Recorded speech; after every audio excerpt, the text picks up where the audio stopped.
Okay, so here we are, all done. Now I've just measured across here to find center, and I'm going to put the eyelet in. The other thing I didn't mention is if you wanted to, you could match the thread in the bobbin so that on the back, the bobbin thread was the same color as the front. I didn't. I don't know, I didn't do it on any of mine, but if you feel you would like to, when it comes to that last round where it's doing the satin stitch, then change your bobbin as well. Now I have this ribbon here for doing eyelets, so I'm going to punch a hole in this, and I just happen to have an eyelet the same color,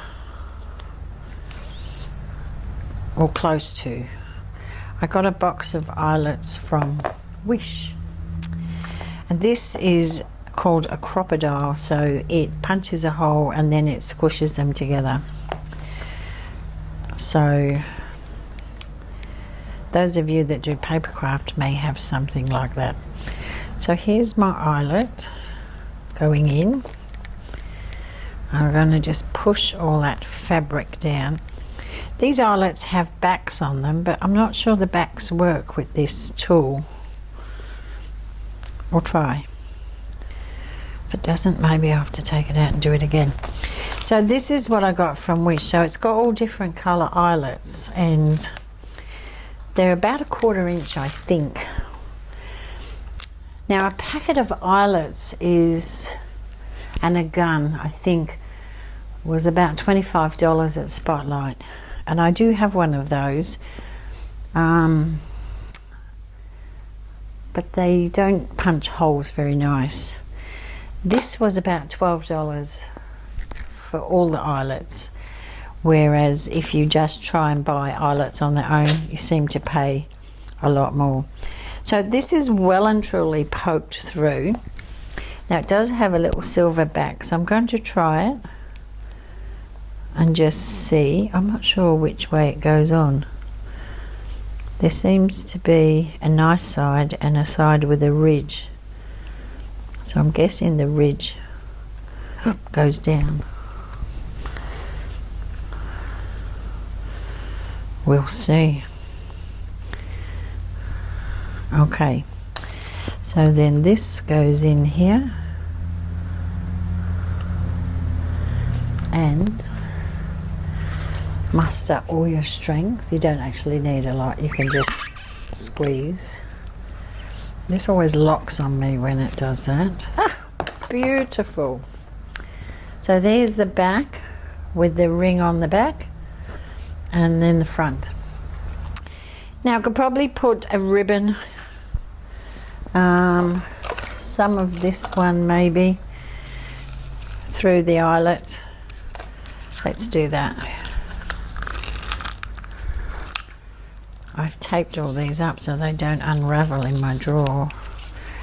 Let's just chomp off a bit of this, and if I do that. Now I guess there's a couple of ways you could do this. You could do it like that and just tie, or maybe push it through double. Depends on how you want it to look.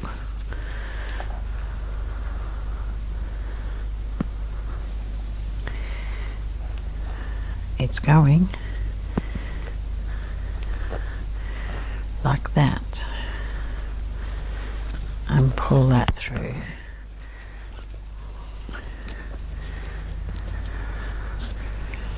Not sure I like it that way.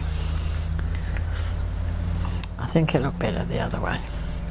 Anyway, you can decide however you want it to look. If you want it to have a loop like that or not have any loop at all, up to you. Now it does need a bow.